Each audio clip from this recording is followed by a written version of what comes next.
We're heading now to Durban, the busiest port in South Africa. She's the founder of ProGreen, an organization that works to revive the areas neglected by apartheid. Please welcome from the Durban Botanical Gardens in South Africa, Junette Spark.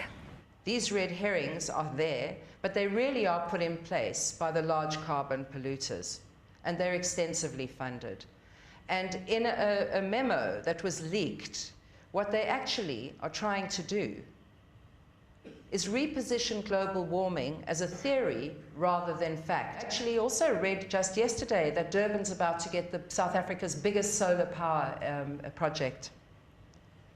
The Vatican, hoping to be a carbon neutral city, a very small city, but very wealthy and very powerful nevertheless. Please welcome from Parsons, the New School of Design Executive Dean, John Towers. From Queen's College, Professor of Paleoclimatology, Stephen Picard.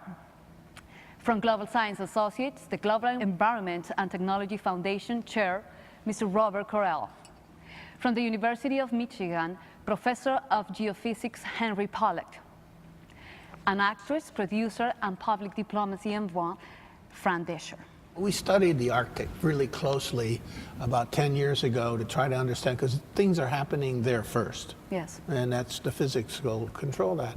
And all of our projections that were released in 2004 are way, way short of what's actually happening here 7 or 8 years later. You have to pay that back over many, many generations. It can't pay for itself in the span of a mortgage. 20 years is not what it takes to repay the planet for the transformation of the natural resources we need as humans to provide shelter. When CO2 was higher, when carbon dioxide in the atmosphere was higher, so was global temperature. When carbon dioxide in the atmosphere dropped, global temperature dropped. And what was producing there, the CO2?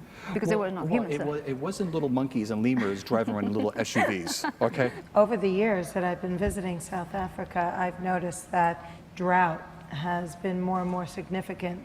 Absolutely. And we should start thinking of ourselves as the shepherds of this beautiful planet that we're so lucky to have a moment of time to live on, and not the ones that just take and well, you know, are known as destroyers. Every night when I go to sleep, I look at my kids and I ask myself, what have I done to make this planet better?